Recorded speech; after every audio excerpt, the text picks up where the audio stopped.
જો કે આ સમાચાર જ્યારે દર્શાવી રહ્યા છે ત્યારે મોટા સમાચાર આવી રહ્યા છે। TV9ના અહેવાલની અસર થઈ છે, જે આ સ્ટેન્ડિંગ કમિટી ચેરમેન દ્વારા મોટું નિવેદન આપવામાં આવ્યું છે અને નિવેદન છે કે વ્હાઇટ ટોપિંગ રોડની તપાસ કરવામાં આવશે। જે હાલ સમાચાર મળી રહ્યા છે તે મુજબ વ્હાઇટ ટોપિંગ રોડની તપાસ કરાશે।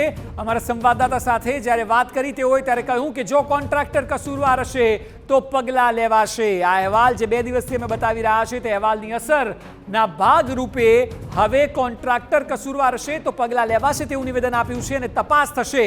મહત્વનું છે કે અત્યાર સુધી સ્થળ તપાસ નહોતી થતી, સ્થાનિકો પરેશાન હતા, પરંતુ 2 દિવસના અહેવાલ બાદ આખરે TV9ની મહેનત રંગ લાવી અને સ્ટેન્ડિંગ કમિટી ચેરમેન દ્વારા નિવેદન અપાયું કે હવે તપાસ થશે અને કસૂરવાર હશે કોન્ટ્રાક્ટર તો તેના વિરુદ્ધ કડકમાં કડક પગલાં લેવાશે।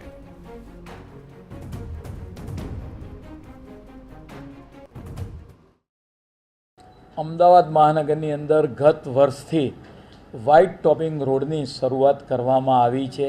જે ડામરના રોડ હતા તેમાં વરસાદી પાણી ભરાઈ રહેવાને કારણે અનેક સમસ્યાઓ સર્જાતી હતી। પરિણામે તેના ભાગરૂપે એક વિકલ્પ તરીકે વ્હાઇટ ટોપિંગ રોડ ગત વર્ષથી બનાવવામાં શરૂ કરવામાં આવ્યા છે। મહાનગરની અંદર જે યુટિલિટી છે, ઇલેક્ટ્રિસિટીની હોય, ગેસની હોય, સ્ટ્રોમ વોટર, આ બધી યુટિલિટી નીચે આવેલી હોય છે। પરિણામે લેવલના કોઈ જગ્યાએ પ્રશ્ન ઊભા થયા છે તો ચોક્કસ એની તપાસ કરવામાં આવશે અને તપાસને બાદ જો કસૂરવાર હશે તો કોન્ટ્રાક્ટર સામે પણ એના ઉપર પગલાં લેવામાં આવશે।